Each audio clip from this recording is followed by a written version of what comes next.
Hi అందరికీ. అందరికీ happy Christmas. ఈరోజు అమ్మని తీసుకొని చిన్న ఔటింగ్ ప్లాన్ చేశాము క్రిస్మస్ స్పెషల్‌గా. అమ్మకి జీసస్ అంటే చిన్నప్పటి నుంచే చాలా ఇష్టం. అమ్మమ్మ వాళ్ళు మంచిగా ప్రేయర్ చేస్తూ ఉండేవారు. జీసస్‌ని మంచిగా నమ్ముకుంటూ ఉండేవారు. సో, అమ్మకి క్రిస్మస్ అన్నది మంచిగా సెలబ్రేట్ చేసుకోవాలని చెప్పి నేను, పురుషు, మమ్మీని బయటకి తీసుకెళ్ళాము. అలాగా పానీపూరి తిని ముగ్గురమును కేక్ కటింగ్ అయిపోయాక అలా అమ్మతో షాపింగ్‌కి వెళ్ళాము.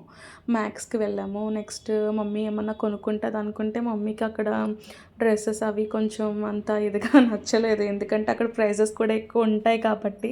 సో, పర్ఫ్యూమ్ తీసుకుంటానని అన్నది. పర్ఫ్యూమ్ తీసుకుంది. మమ్మీకి నచ్చిందొకటి. నెక్స్ట్ ఇంకా ఇంటికెళ్ళిపోదామమ్మా అనుకున్న టైంకి హ్యాండ్ బ్యాగుల కలెక్షన్స్ అక్కడ మంచిగా చాలా ఉన్నాయి. అమ్మ అలా చూస్తుంది. ఏమో నచ్చిందేమో అని మాకు డౌటొచ్చి, "అమ్మ నీకు నచ్చిందా?" అంటే, "నాకిది నచ్చింది. నేనిది కావాలి తీసుకుందాం అనుకుంటున్నాననంటే" పురుషు ఏమో మమ్మీకి హ్యాండ్ బ్యాగ్ గిఫ్ట్ చేశాడు. ఇంక నెక్స్ట్ చర్చ్‌కి వెళ్ళి కొద్దిసేపు ప్రేయర్ చేసుకొని ఇంక ఇంటికి వెళ్ళిపోయాము. అందరికీ చాలా థాంక్స్ నా వీడియో వాచ్ చేసినందుకు.